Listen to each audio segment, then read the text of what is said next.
তারা ধর্মকে নিয়ে ব্যবসা করতে চায়। আর পরিষ্কার স্পষ্ট কথা আমি কয়েকদিন আগে বলেছিলাম যে যারা এই ধর্ম ব্যবসায়ী তারা ধার্মিক নয়, আর ধার্মিক তারাই যারা ধর্মভীরু এবং যারা আল্লাহকে ভয় করে। বিএনপি চেয়ারপারসনের উপদেষ্টা পরিষদের সদস্য ও সাবেক এমপি হারুনুর রশিদ বলছেন, জামাত ধর্মকে কেন্দ্র করে নিজেদের স্বার্থসিদ্ধি হাসিল করার জন্য মানুষকে ধোঁকা দিচ্ছে। আর তিনি বলছেন, ধার্মিক তারাই যারা ধর্মবিরোধ, যারা আল্লাহকে ভয় করে। তাহলে চলুন দর্শক আর দেরি না করে আমরা সম্পূর্ণ ঘটনাটি তার কাছ থেকে শুনে আসি।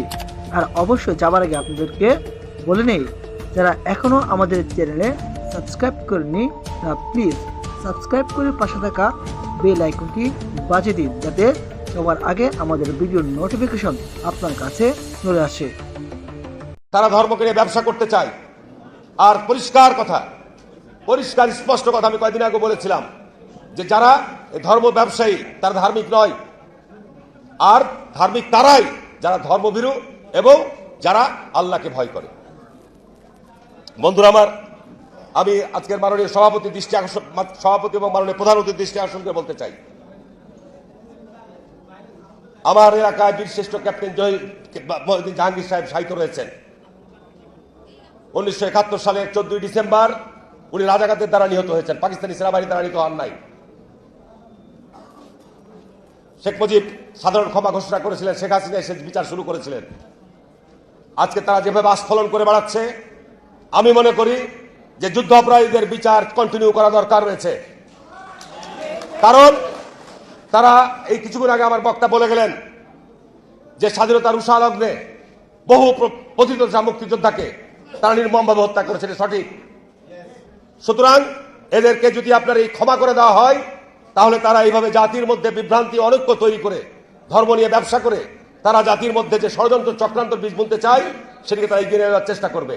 কিন্তু আমাদের মুক্তিযোদ্ধাদের এবং মুক্তিযুদ্ধের প্রজন্মদের যুগের পর যুগ আমি মনে করি তাদের রাজনৈতিক যে হিংসাত্মক কর্মকাণ্ড, শিক্ষাঙ্গনে তারা পায়ে রক কাটে, শিক্ষাঙ্গনে তারা যে উশৃঙ্খলতা করে।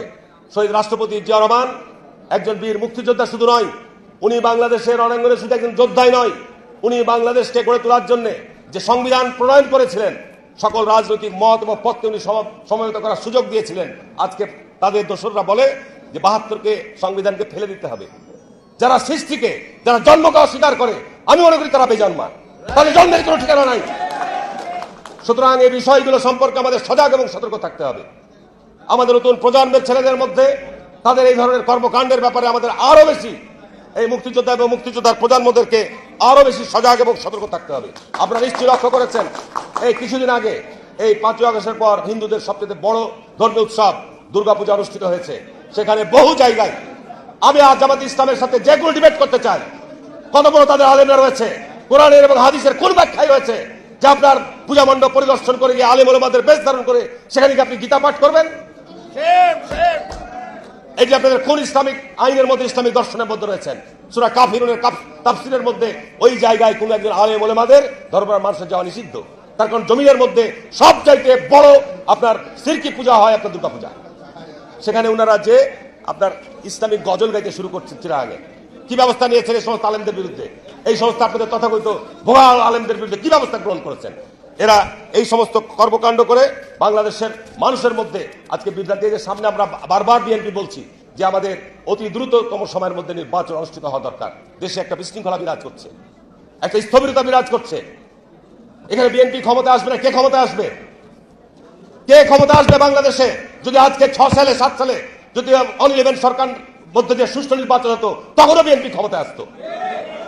বিএনপিকে ক্ষমতা আসতে না দেওয়ার জন্য জাতীয় আন্তর্জাতিক ষড়যন্ত্র রয়েছে। আমি মুক্তিযোদ্ধা ভাইদের অনুরোধ করব, আমরা আছি, আপনারা নির্দেশনা দেন, নতুন প্রজন্ম, নতুন আমরা বাংলাদেশকে গড়ার জন্য নতুন দিক নির্দেশনা দেন। এই ষড়যন্ত্র দাঁত ভাঙা জবাব দেবো আমরা ইনশাল্লাহ।